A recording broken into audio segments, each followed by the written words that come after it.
Welcome to the Petersen Rock Gardens just outside of Redmond. Now next month is National Historic Preservation Month, and what better place to spotlight than this?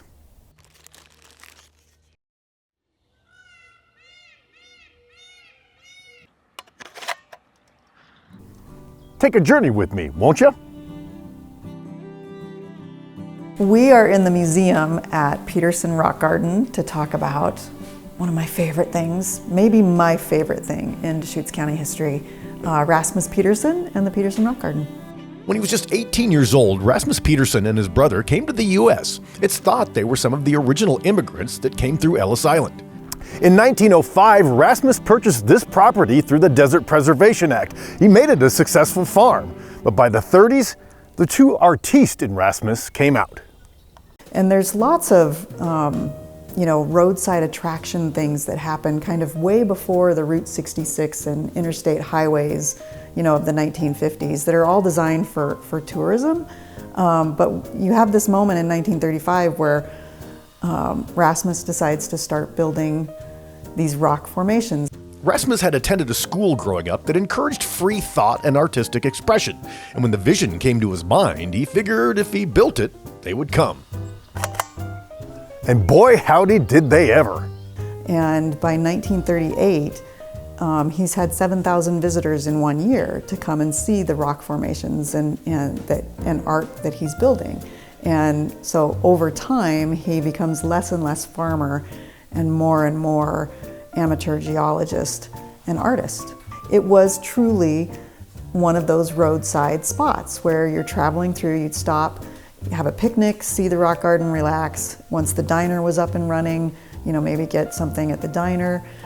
So it touches all these lives. And the rock gardens touched even more lives when Rasmus used a newfangled technology to not only bring people to the rock gardens, but bring the rock gardens to them. One of the things that's great that he reached out and did as a marketing promotion early on was Viewmasters out of Portland. There's a Petersen Rock Garden set of Viewmaster reels. The vision that Rasmus created took off, but sadly Rasmus himself was laid to rest in 1952, never seeing some of its best years. Upwards of 50,000 people a year throughout the late 40s and through the 50s. They were expanding. It would be great to know what Rasmus still had in mind had he not suddenly passed away. After Rasmus passed, his wife and then his daughter ran the place. But about 25 years ago, the rock gardens, whose 100th anniversary is just over the horizon, began falling into disrepair. Until about 2 years ago. Building out of cement in the high extremes of temperature and cold and freezing of Central Oregon, that it's taken a toll on the sculptures over this many years, and how you preserve and fix and repair and what things do you not repair is a really difficult choice for the new nonprofit to take on. We just got our nonprofit status in the last few months. And now we're able to start raising the money that we're going to need to begin working on that vision. Every single building needs a roof, plumbing, electrical, heating. We need a well. We don't have our own water source on site. If you're a rock hound or a budding geologist, if you're an electrician or a plumber, or if you just have two good hands and want to be on the forefront of historical preservation, in order for us to do all of this, we need so much help. That's why the volunteering is so important.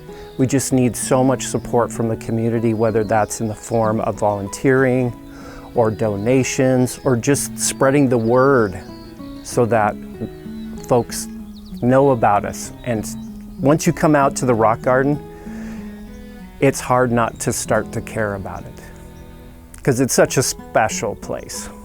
I loved that place as a kid, and so I want to take my kids or my grandkids here and see it. And those are the people that I hope can find a way to support, right? This is a gem that we all have memories of. I brought my kids here. How do we support it and keep it going so that you can keep those generational memories forming? Now be sure and tune in next week when we answer the burning question, what happens when a historian and a geologist walk into a rock garden? For Central Oregon Daily News, I'm Scott Elmas. 3, 2.